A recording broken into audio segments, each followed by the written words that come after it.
Hi, Sunday School. This is Edgar, and I hope you're having a great summer with your family and friends, and making the best out of it. Miss you guys. Hope to see you soon. Understand that this school year, the beginning of the school year, is going to be challenging for most of us, including us, and we're hoping to get through this thing, and we'll be back together again, and I see all those smiling faces. I'm here to give the Sunday school lesson for this week, The Presence of Peace. It's based off of Joshua 10 and 11. And have you been tricked before? And you could pause and talk this about to your parents and all. And I'll be back. I'm not sure if you paused or not, but I'll share a time I was tricked. There was a trip down to Florida that one of my best friends was going on, and he really wanted me to go with him to be a companion with 3 or 4 other people. And I made my promise. I said, yes, I'll go. And then he backed out at almost last minute, almost leaving me like, I can't back out on these guys. I did promise them I would go. There's no real reason that I can't go. So I went. Couple of interesting stories there. Not a great trip. Not people I would hang out with. We had different views in things, but I still went, and I did keep my promise in going on the trip. Okay.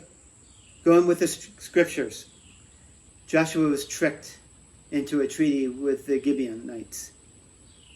They were also enemies with the 5 kings. When the 5 kings attacked Gibeon, the Gibeonites asked for Joshua for help. Now Joshua had 2 options there. 1, ignore the request and let them fight their own war. Or 2, keep his word and help them with the fight of the 5 kings.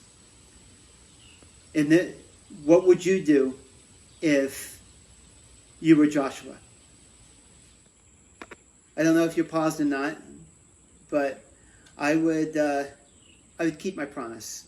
I mean, it's a really big promise. It could cost me my life, but I would still promise to help those that I gave my word to. Would you keep your promise with them? Who would you turn to for help if that promise was bigger than what you think you could keep? Joshua went to the Lord and asked for the sun to stand still for a day. I'm going to read from Joshua 10, 12, and 13. On the day of the Lord gave the Amorites over to the Israelites. Joshua spoke to the Lord in the presence of Israel. Sun, stand still over Gibeon, and the moon over the valley of Elijon. And the sun stood still, and the moon stopped until the nation took vengeance on its enemy. Isn't this written in the book of Ajar? So the sun stopped in the middle of the sky and delayed its setting for almost a full day.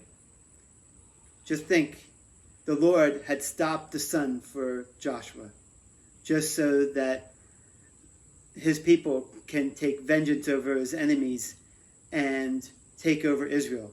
The Lord actually fought for Israel to become a state. In the Bible verse, we read that God made a miracle for Joshua to take vengeance over the land, over the 5 kings and the land. Why do you think it's important for us today to recognize, or to acknowledge that God is more powerful than the sun and the moon? You could pause and... One more question. How is it comforting to know that God can be glorified and bring good from anything, even our own mistakes? I hope you learned something from this, and hope you have a good week. And catch you next time. Bye.